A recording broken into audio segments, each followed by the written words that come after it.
श्रीगुरुभ्यो नमः। हरिः ओम। श्रीमहागणाधिपतये नमः। श्रीमहासरस्वत्यै नमः। श्रीगुरुभ्यो नमः। हरिः ओम। वागर्थापिव सम्पृक्तौ वागर्थप्रतिपत्तये जगतः पितरौ वन्दे पार्वती परमेश्वरौ।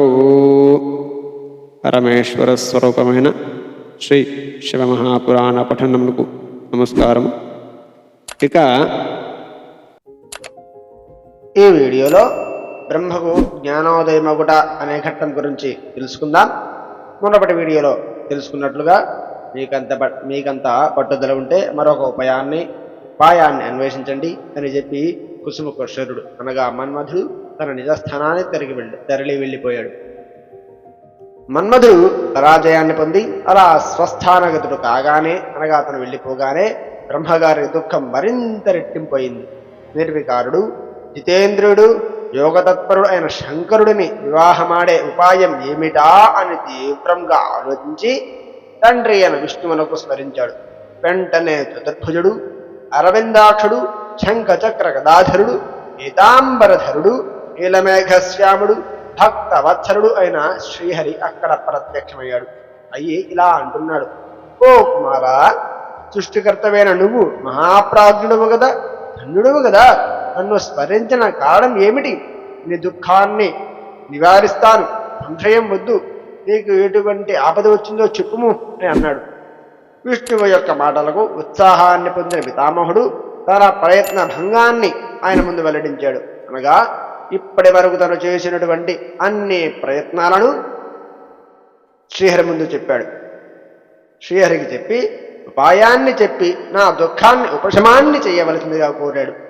శివతత్వ విశారదుడు, విజ్ఞానుడు అయిన విష్ణువు నవ్వుతూ ఇలా అంటున్నాడు: కుమారా, భ్రమ నివారకము వేదసారము అయిన నా మాట విను. వేద ప్రవక్తుడైన నువ్వు ఇంత అజ్ఞానంలో ఎలా చిక్కుకున్నావయా? సృష్టికర్తమైన నీకు ఇటువంటి దుర్బుద్ధి ఎందుకు కలిగింది?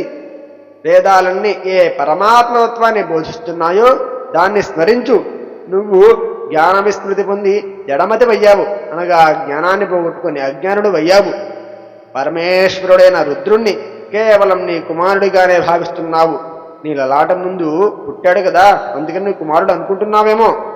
కాదు, ఆయన పరాత్పరుడు, నిర్గుణుడు, సత్యుడు, సర్వవ్యాపకుడు అయిన ఆప్తకాముడు, ఆనందఘనుడు, సర్వజ్ఞుడు, సృష్టి స్థితి లయ కారకుడు ఆయనే.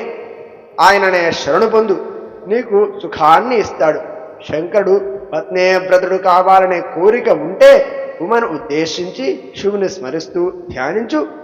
ఆ దేవి ప్రసన్నరాలై సగనుగై అవతారాన్నెత్తి లోకంలో మనుష్య దేహంతో జన్మించి నిశ్చయంగా శివునికి పత్ని కాగలదు.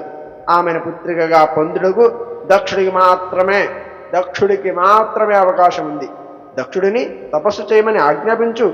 కుమారా, ఉమాదేవి సతి అను నామధేయంతో దక్షపుత్రికగా తప్పక అవతరిస్తుంది. తపస్సు చెయ్యి అని కర్తవ్యాన్ని హితాన్ని పలికి అంతర్ధానమయ్యాడు శ్రీ మహావిష్ణువు. కమల సంభవుడు మాయ తొలగి జ్ఞానోదయమంది. వెంటనే ఈర్ష్య, గర్వము, అహంకారములు అన్నీ నశించాయి. అనంతరం బ్రహ్మ విష్ణువు యొక్క ఉపదేశ అనుసారంగా కర్తవ్యనిష్ఠకు పూనుకొని దుర్గాదేవిని స్తుతించడం మొదలుపెట్టాడు. హరి ఓం తత్సతో. ఇంతటితో బ్రహ్మకు జ్ఞానోదయమగుడ అనే ఘట్టం పరిసమాప్తి. రేపటి వీడియోలో బ్రహ్మ చేసిన దుర్గస్తుతి అనే ఘట్టం గురించి తెలుసుకుందాం. స్వస్తి.